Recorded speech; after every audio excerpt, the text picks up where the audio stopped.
بسم اللہ الرحمن الرحیم۔ محترم سامعین کرام، پچھلے جمعہ اخیر میں جس آیت کا ترجمہ ہوا تھا وہ آیت تھی بل ادارک علمہم فی الآخرہ بل ہم فی شک منہا بل ہم منہا عمون۔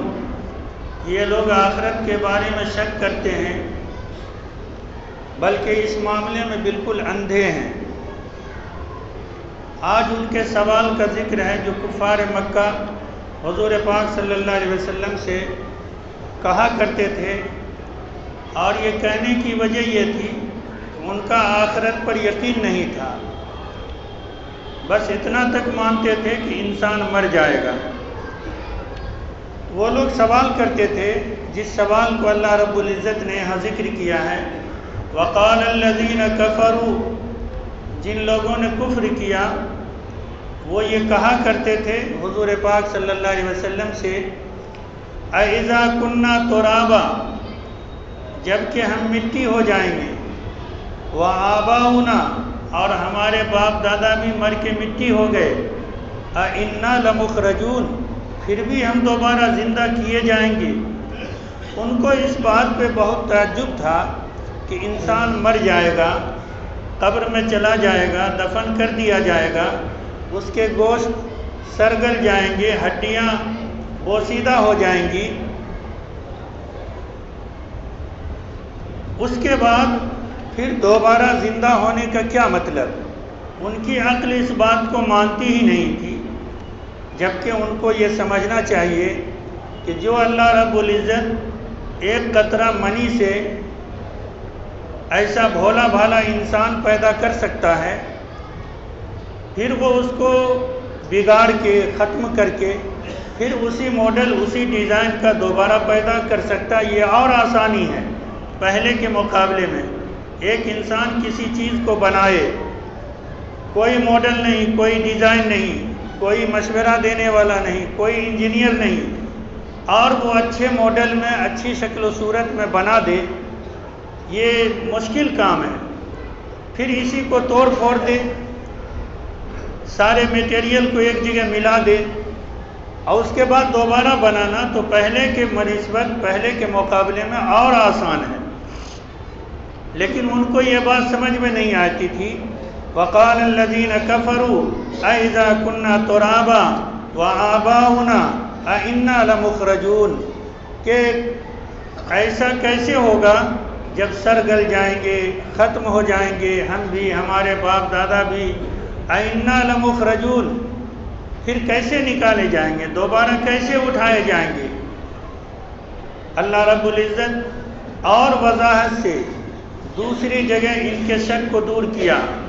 سورہ قیامہ جو 29ویں سپارے میں ہے، وہاں پر ان کا سوال تھا أَيَحْسَبُ الْإِنسَانُ أَن لَّن نَّجْمَعَ عِظَامَهُ، یہ انسان گمان کرتا ہے، یہ خیال کرتا ہے کہ ہم اس کی ہڈی کو جمع نہیں کر سکتے، ہم اس کی ہڈی کو ایک جگہ اکٹھا نہیں کر سکتے۔ أَيَحْسَبُ الْإِنسَانُ أَن لَّن نَّجْمَعَ عِظَامَهُ، اس کا جواب اللہ نے دیا بلا، کیوں نہیں، بالکل ایسا ہو سکتا ہے۔ عَلَىٰ قَادِرِينَ أَن نُّسَوِّيَ بَنَانَهُ، تم کو ہڈی، گوشت، چمڑا اس کے جمع کرنے پر شک ہے، ہم تو اتنا تک قدرت رکھتے ہیں کہ ان نسوی بنانا، تمہارے انگلی میں یہ انگوٹھا یا کسی انگلی میں جو ریکھا ہے، نشان، مہین مہین لکڑی کی طرح، لکیر کی طرح، اللہ فرماتے ہیں کہ ان نسوی بنانا، اس انگلی کے نشان کو بھی ہم جمع کریں گے اور کسی دوسرے کا نہیں ہوگا، جس کی انگلی، جس کا یہ، وہ اسی کے ساتھ ہوگا۔ اور اب کے زمانے میں مسلمان کو تو یقین ہے ہی، چاہے وہ عمل اچھا نہ کرے، لیکن مسلمان کا یہ یقین تو ضرور ہے کہ دوبارہ زندہ ہونا ہے، قیامت میں کھڑا ہونا ہے۔ مگر کفار کو، مشرکین کو، دہریہ کو، مجوسی کو، عیسائی کو، جس کو آخرت پر یقین نہیں ہے اور ہڈی چمڑا کے جمع کرنے پر یقین نہیں ہے، اس کو تو اب یقین ہو جانا چاہیے کہ جیسے آدھار کارڈ بنتا ہے، آدھار کارڈ ہی ایک ایسا ثبوت ہے کہ دوسرے سے فنگر پرنٹ مل ہی نہیں سکتا ہے، جس کا ہے بس اسی سے اس کا فنگر ملے گا۔ اللہ تعالیٰ 1400 سال پہلے اس بات کو وضاحت کر دیا کہ بلا قادرین علی ان نسوی بنانا، ہم تو جس کا فنگر ہے اسی کے پرنٹ کے ساتھ اس کو جمع کریں گے، ہڈی جمع کرنا تو دور کی بات ہے۔ اَإِنَّا لَمُخْرَجُونَ لَقَدْ وَعِدْنَا هَذَا نَحْنُ وَآبَاؤُنَا مِنْ قَبْلُ، ایسے ہی ہم سے وعدہ کیا جا چکا ہے اس سے پہلے۔ اس کا مطلب جتنے انبیاء کرام آئے سب نے یہی کہا کہ دوبارہ زندہ ہونا ہے۔ یہ ان کا مذاق اڑاتے تھے، یہ ان کا ہنسی کھیل بناتے تھے کہ یہ کیسی بات کر رہا ہے۔ سارے انبیاء تو یہی بات کہتے تھے، لقد وعدنا نحن وآباؤنا من قبل، ہم سے ہمارے باپ دادا سے پچھلے انبیاء کرام نے یہی وعدہ کیا، ان ھذا الا اساطیر الاولین، یہ صرف ایک قصے کہانی ہے، یہ حقیقت کچھ نہیں ہے، نبیوں کو جھٹلا دیا۔ اب اللہ تعالیٰ فرماتے ہیں قل سیروا فی الارض، اگر یہی بات ہے تو تم زمین میں چلو، سفر کرو، اس بستی سے اس بستی، اس شہر سے اس شہر، دور دراز علاقے میں چل پھر کے تم اندازہ کرو۔ قل سیروا فی الارض، زمین پر چل پھر کے اندازہ لگاؤ، فانظروا کیف کان عاقبۃ المجرمین، کہ مجرم کا کیسا انجام ہوا۔ اور یہ کوئی من گھڑت بات نہیں ہے، آج بھی قوم عاد، قوم سمود کی بستیاں، ان کے بہت سارے نشانات موجود ہیں۔ اس سے بڑھ کے جو خدائی دعویٰ پیش کرتا تھا فرعون، آج تک اس کی لاش مصر کے عجائب خانے میں موجود ہے۔ اسی لیے اللہ فرماتے ہیں فانظروا قل سیروا فی الارض، اے نبی آپ لوگوں سے کہیے کہ زمین میں چلو پھرو، دیکھو فانظروا کیف کان عاقبۃ المجرمین، کہ مجرم کے ساتھ معاملہ کیا ہوا، کیا ایسے ہی بیکار چھوڑ دیا گیا؟ نہیں، جو مجرم بنا وہ سزا کا مستحق ہوا، اور اللہ نے اس کے ساتھ وہ معاملہ کیا۔ فرعون کی مثال موجود ہے۔ وَلَا تَحْزَنْ عَلَيْهِمْ وَلَا تَكُ فِي ضَيْقٍ مِّمَّا يَمْكُرُونَ، ہر نبی کو اپنی امت سے شفقت، پیار، محبت سب کچھ ہوتی ہے، اور ہونا بھی چاہیے کہ نبی اسی اصلاح کے لیے آتے ہیں، وہ کھیت خریدوانے کے لیے نہیں آتے ہیں یا کوئی عہدہ دلوانے نہیں آتے ہیں، وہ صرف اس لیے آتے ہیں نبی کہ آخرت جو ہمیشہ کی زندگی ہے اس آگ میں جلنے سے میری امت بچ جائے۔ اور ہر جگہ کتنا ہی ستایا گیا، کتنا ہی ظلم کیا گیا، لیکن ہر نبی نے اللہ سے یہ دعا کیا ہے جس کا جملہ یہ ہے ان امتی، کہیں پر ہے یا قومی، یعنی اے اللہ یہ میری امت ہے، یہ میری قوم ہے۔ یہ نبی نے اپنی امت سے اپنائیت کا ثبوت دیا ہے۔ تو اللہ کے نبی صلی اللہ علیہ وسلم مشفق، مصلح، کریم ذات، چاہے وہ کفار ہو، دین کی دعوت دیتے تھے، نہیں مانتے تھے، آپ صلی اللہ علیہ وسلم مایوس ہو جاتے تھے، غمگین ہو جاتے تھے کہ کاش یہ میری بات مان لیتا، کاش کہ میری بات پہ عمل کر لیتا تو آخرت کے عذاب سے بچ جاتا، جہنم میں جلنے سے بچ جاتا۔ نبی کا دل دکھتا تھا۔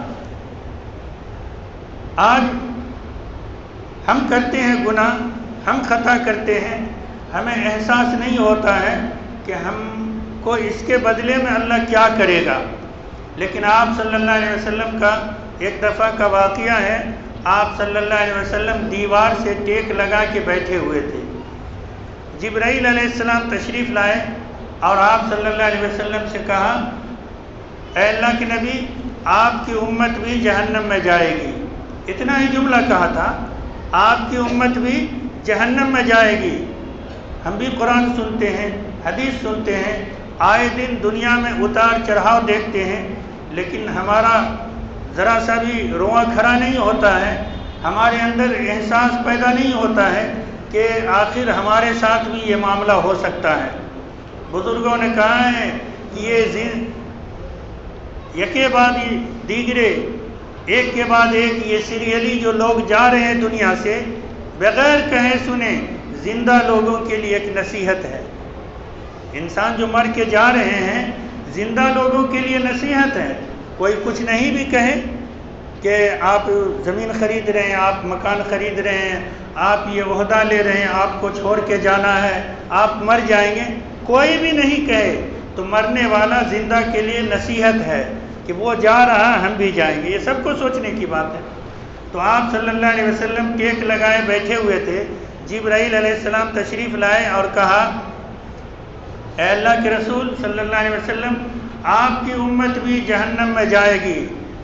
جتنا بیٹے کی خبر پر باپ کا دل نہیں دکھے گا، ماں کے خبر پہ بیٹے کی خبر پہ ماں کا دل نہیں دکھے گا، شوہر کے خبر پہ بیٹی کا دل نہیں دکھے گا، اس سے زیادہ انداز یہ تو کر کے بتانے کی چیز نہیں ہے، یہ تو احساس اور سمجھنے کی چیز ہے. آپ صلی اللہ علیہ وسلم کے بارے میں کتاب میں آیا ہے کہ بڑی تیزی سے جو دیوار میں ٹیک لگائے تھے بڑی تیزی سے بیٹھ گئے اور کہا جبرائیل کیا کہا؟ میری امت بھی جہنم میں جائے گی. اللہ کے نبی کو تعجب ہوا کہ میری امت بھی جہنم میں جائے گی. جبرائیل علیہ السلام نے کہا کہ ہاں اللہ کے رسول آپ کی امت بھی جہنم میں جائے گی. 3 دن ایسا آیا واقعہ پیش کہ آپ صلی اللہ علیہ وسلم بات چیت کم کر دیا، لوگوں سے ہنسنا بند کر دیا، چہرے پہ اداسی غمگین بیٹھے رہتے تھے. آپ صلی اللہ علیہ وسلم کی محبت اللہ سے، محبوب خدا، انہی کے لیے سب کچھ بنائی گئی دنیا، ساری چیزیں. اللہ سے برداشت کیسے ہوتا؟ اللہ رب العزت نے جبرائیل علیہ السلام کو بھیجا اور کہا اے اللہ کے رسول آپ خوش ہو جائیے، آپ غمگین نہ ہوئیے، آپ کی امت جہنم میں جائے گی مگر جہنم کا سب سے کم درجے کا جو عذاب ہوگا وہ آپ کی امت کو دیا جائے گا. یہ خوشخبری سنایا. اللہ کے نبی صلی اللہ علیہ وسلم کو تھوڑا سکون ہوا. جبرائیل علیہ السلام پھر کہا اے اللہ کے رسول آپ کو معلوم ہی ہے جہنم کا سب سے کم درجے کا عذاب یہ ہے کہ آگ کا جوتا پہنا دیا جائے گا جس سے اس کی گرمی سے اس جہنمی کا دماغ اس طرح کھولے گا جیسے ہانڈی میں گرم پانی کھولتا ہے. تو میرے کہنے کا یہ ہے کہ نبی کو اپنی امت سے محبت ہوتی ہے، لگاؤ ہوتا ہے. کوئی نبی نہیں، کوئی باپ چاہتا ہے ایسا کہ میرا بیٹا جیل چلا جائے، میرا بیٹا پھانسی پہ چڑھ جائے؟ نہیں چاہے گا. اس سے زیادہ نبی کو محبت تھی اپنی امت سے، غمگین ہو جاتے تھے. اللہ تعالیٰ نے فرمایا یہ آیت وَلَا تَحْزَنْ عَلَيْهِمْ، اے اللہ کے رسول، اے میرے نبی، میرے محبوب، آپ غمگین نہ ہوئیے، آپ کو اداس نہیں ہونا ہے. وَلَا تَكُ فِي ضَيْقٍ مِّمَّا يَمْكُرُونَ، ان کے چال، ان کے مکر پہ، ان کے ہنسی مذاق پہ آپ کو ذرا سا بھی دل دکھی نہیں ہونا ہے.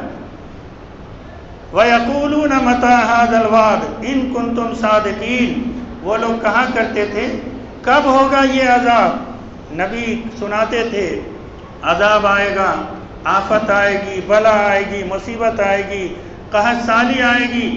تو یہ لوگ کہا کرتے تھے مَتَىٰ هَٰذَا الْوَعْدُ، کب ہوگا؟ إِن كُنتُمْ صَادِقِينَ، اگر تم سچے ہو. نبی سے چیلنج کرتا تھا کفار مکہ، اگر تم سچے ہو تو یہ عذاب لے آؤ، ہم کو دکھا دو. اللہ تعالیٰ نے فرمایا قل، اے نبی ان لوگوں کو کہہ دیجئے عَسَىٰ أَن يَكُونَ رَدِفَ لَكُمْ بَعْضُ الَّذِي تَسْتَعْجِلُونَ، قریب ہے کہ اس عذاب کا بعض حصہ تم تک پہنچ چکا ہے، تم جلدی مچا رہے ہو، بعض حصہ پہنچ چکا ہے. ایک جگہ اللہ نے فرمایا وَلَنُذِيقَنَّهُم مِّنَ الْعَذَابِ الْأَدْنَىٰ، ادنا کہتے ہیں تھوڑا کو، کم کو. وَلَنُذِيقَنَّهُم مِّنَ الْعَذَابِ الْأَدْنَىٰ دُونَ الْعَذَابِ الْأَكْبَرِ، یہ قرآن کی آیت ہے. اللہ فرماتے ہیں کہ ہم کبھی کبھی چھوٹے چھوٹے عذاب سے بندوں کو مزہ چکھاتے ہیں، دون العذاب الاکبر، قیامت والے عذاب سے پہلے. کیوں؟ لعلہم یرجعون، تاکہ بندہ اپنے رب کے طرف لوٹ جائے. یہ چھوٹے چھوٹے عذاب کیا ہیں؟ بے موسم کا بارش ہو جانا، حد سے زیادہ گرمی کا پڑ جانا، زمین کا ہل جانا، فصل کا دانہ کا سوکھ جانا، پھل فروٹ کا کمی ہو جانا، عزت آبرو کا لٹ جانا، ظالم بادشاہ کا مسلط ہو جانا، یہ سب اس میں ہے. وَلُنَذِيقَنَّهُم مِّنَ الْعَذَابِ الْأَدْنَىٰ، کہ کبھی چھوٹے چھوٹے عذاب سے ہم ان کو چونکائیں گے. ولا دون العذاب الاکبر، بڑے عذاب سے پہلے، لعلہم یرجعون، تاکہ یہ بندہ اپنے رب کی طرف لوٹ جائے۔ لیکن ہم ہے کہ ہم کو لوٹنا ہی کیا ہے، ہم کو تو بس ٹھان لیا ہم نے کہ ایک زندگی ایک دفعہ ملی ہے، اخیر میں دوڑتے دوڑتے ایک دفعہ مر جانا ہے۔ اس بیچ میں ہم سمجھتے ہیں کچھ نہیں ہے، بہت کچھ ہے، یہی تو اصل مقام ہے دنیا، یہ دار الامتحان ہے، یہی تیاری کی چیز ہے۔ وَلَا تَكُ فِي ضَيْقٍ مِّمَّا يَمْكُرُونَ قُلْ عَسَىٰ أَن يَكُونَ رَدِفَ لَكُم بَعْضُ الَّذِي تَسْتَعْجِلُونَ وَإِنَّ رَبَّكَ لَذُو فَضْلٍ عَلَى النَّاسِ وَلَٰكِنَّ أَكْثَرَهُمْ لَا يَشْكُرُونَ۔ عذاب کا جلدی مچاتے ہو، عذاب جلدی نہیں بھی آ رہا ہے تو یہ اللہ کا فضل ہے، اللہ کا فضل ہے۔ کیوں؟ جو اللہ اتنی قدرت کا مالک ہے کہ سیکنڈ کیا اس سے بھی کم میں دماغ والے کو پاگل کر سکتا ہے، ہاتھ والے کو لولا کر سکتا ہے، پاؤں والے کو لنگڑا کر سکتا ہے، بولنے والے کو گونگا کر سکتا ہے، دیکھنے والے کو اندھا کر سکتا ہے، یہ اللہ تعالیٰ کر سکتا ہے، ان کی قدرت ہے۔ لیکن ہم آپ دنیا کے سارے لوگ رات میں کچھ کرتے ہیں، دن میں اسی انداز سے چلتے ہیں، کوئی کسی کو کہہ نہیں سکتا کہ تم رات فلاں گناہ کیا ہے۔ یہ اللہ کا فضل ہے کہ اللہ میرے گناہ پہ پردہ ڈال دیتا ہے، ورنہ اگر روز گناہ کرتے ہیں، روز اس کا اظہار ہو جاتا تو کوئی ہے ایسا آدمی جو سماج میں چل پھر لیتا؟ نہیں چلتا پھرتا۔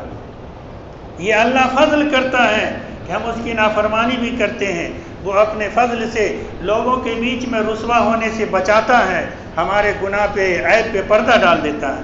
وَإِنَّ رَبَّكَ لَذُو فَضْلٍ عَلَى النَّاسِ وَلَٰكِنَّ أَكْثَرَهُمْ لَا يَشْكُرُونَ۔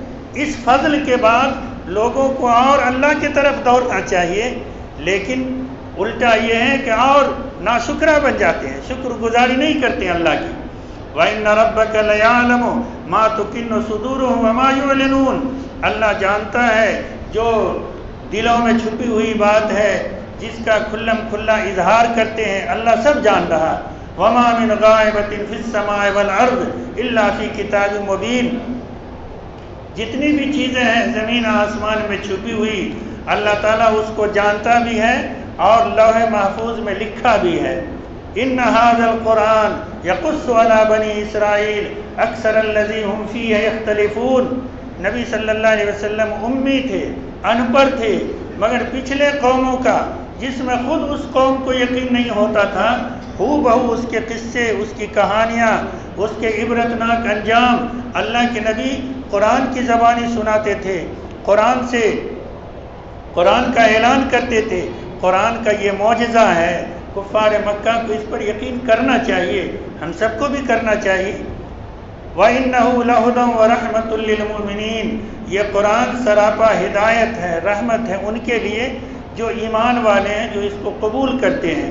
إِنَّ رَبَّكَ يَقْضِي بَيْنَهُمْ بِحُكْمِهِ۔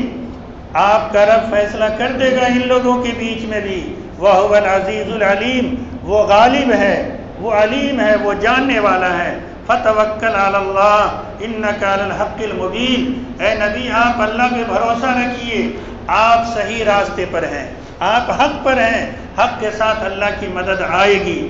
إِنَّكَ لَا تُسْمِعُ الْمَوْتَىٰ وَلَا تُسْمِعُ الصُّمَّ الدُّعَاءَ إِذَا وَلَّوْا مُدْبِرِينَ۔ اس کفار مکہ کو اللہ نے بہرا سے، نابینا سے مثال دیا ہے کہ کوئی مردہ کو کوئی چیز سنائے نہیں سن سکتا ہے۔ کفار مکہ کو اللہ نے فرمایا کہ یہ دل سے مردہ ہیں، آپ کتنا ہی ان کو سناتے رہیے، یہ عس سے ٹس نہیں ہوں گے، کچھ نہیں ہو سکتا ان کا۔ إِنَّكَ لَا تُسْمِعُ الْمَوْتَىٰ، آپ مردے کو نہیں سنا سکتے، وَلَا تُسْمِعُ الصُّمَّ الدُّعَاءَ، آپ بہرے کو نہیں بلا سکتے، إِذَا وَلَّوْا مُدْبِرِينَ۔ ایک تو بہرا بھی ہے، اگر اشارے سے کہا بھی جائے کہ آؤ قریب سن لو تو اور پیٹ پھیر کے بھاگ رہا ہے، تو اس کو دین کی بات سنانا تو اور مشکل ہے۔ وَمَا أَنْتَ بِهَادِ الْعُمْيِ عَنْ ضَلَالَتِهِمْ إِن تُسْمِعُ إِلَّا مَن يُؤْمِنُ بِآيَاتِنَا فَهُمْ مُسْلِمُونَ۔ آپ کسی اندھے کو راستہ نہیں دکھا سکتے جو دل سے اندھا ہے، آپ کا کام صرف تبلیغ کرنا، پہنچا دینا ہے، ہدایت اللہ کے ذمے ہے، اور جو اندھا خود نہ چاہے کہ مجھ کو کوئی گڑھے میں گرنے سے بچا لے تو پھر اس میں لوگوں کو کیا قصور ہے، نبی کا کیا قصور ہے؟ وَإِذَا وَقَعَ الْقَوْلُ عَلَيْهِمْ أَخْرَجْنَا لَهُمْ دَابَّةً مِّنَ الْأَرْضِ، یہ ایک عجیب بات ہے۔ قیامت کی 10 نشانی ہوگی، 10 نشانی کے بعد انسان توبہ کرنے کے لیے بھی ترسے گا، اللہ سے معافی مانگنے کے لیے بھی ترسے گا۔ وہ کیا ہے؟ ایک دفعہ زمین ہلے گی، عیسیٰ علیہ السلام آئیں گے، مہدی علیہ السلام آئیں گے، پورے دنیا میں دھواں دھواں ہو جائے گا، دجال آئے گا، یاجوج ماجوج آئے گا، اور ایک جانور نکلے گا۔ اسی جانور کے بارے میں کہا کہ کفار مکہ، تم نبی کی بات کو جھٹلاتے ہو، قرآن کو جھٹلاتے ہو، اس وقت تو تم ضرور سچ مان لو گے۔ وَإِذَا وَقَعَ الْقَوْلُ عَلَيْهِمْ أَخْرَجْنَا لَهُمْ دَابَّةً مِّنَ الْأَرْضِ، کہ جب میری بات مکمل ہو جائے گی تو زمین سے ایک جانور نکلے گا۔ اس میں کئی روایتیں ہیں، ایک تو یہ ہے کہ قیامت کے قریب میں نکلے گا، ایک یہ ہے آپ صلی اللہ علیہ وسلم طواف کرتے کرتے صفا پہاڑی کے جڑ میں چھڑی مارا اور کہا کہ دیکھو یہیں سے وہ جانور نکلے گا۔ تمام مفسرین کا اس بات پر تو ضرور اتفاق ہے کہ وہ صفا پہاڑی سے نکلے گا وہ جانور۔ عیسیٰ علیہ السلام طواف کر رہے ہوں گے خانہ کعبہ کا، اس بیچ میں وہ نکلے گا۔ وَإِذَا وَقَعَ الْقَوْلُ عَلَيْهِمْ أَخْرَجْنَا لَهُمْ دَابَّةً مِّنَ الْأَرْضِ، زمین سے جانور نکلے گا۔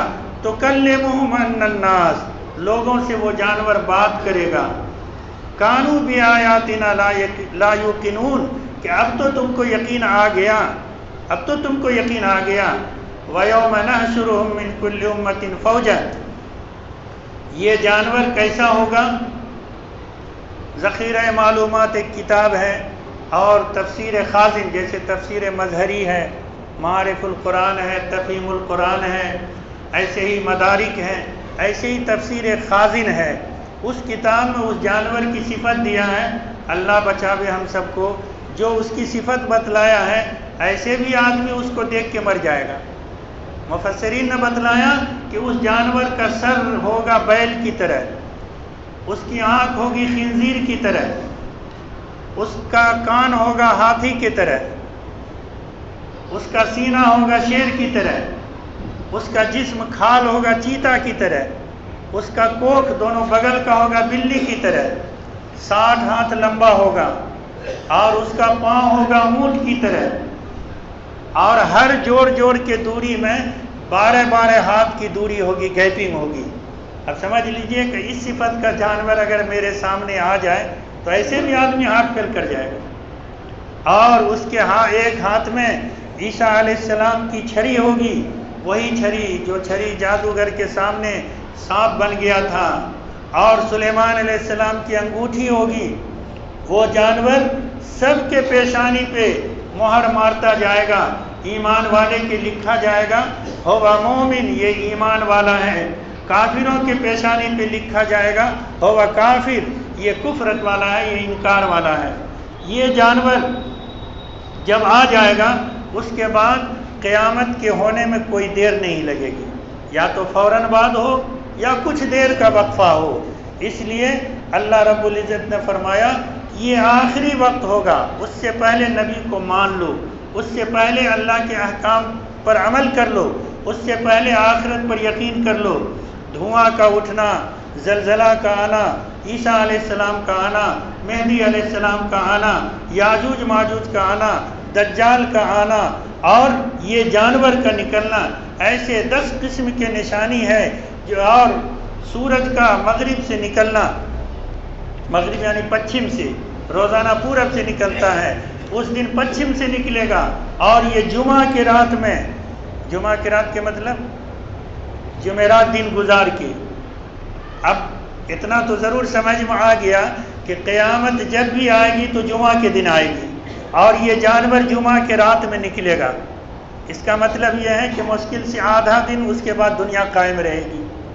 اس لیے اللہ نے کرے یہ وقت ہم سب کو دیکھنا پڑے، اس سے پہلے ہم اپنے گناہوں سے توبہ کر لیں، ہم اللہ سے معافی مانگ لیں، قرآن، حدیث، اللہ کے رسول صلی اللہ علیہ وسلم یہ دنیا کے جتنے عجائبات ہیں ان تمام چیزوں کو دیکھ کر ہم عبرت حاصل کریں، اور جو ہماری آخری منزل ہے، ابدی زندگی ہے آخرت کی، ہم وہاں کی تیاری کریں، تو پھر انشاءاللہ ہم دنیا میں بھی سکون کی زندگی گزاریں گے اور آخرت میں بھی انشاءاللہ سکون کی زندگی گزاریں گے۔ اللہ تعالی ہم سب کو ان باتوں پہ عمل کی توفیق عطا فرمائے، آمین۔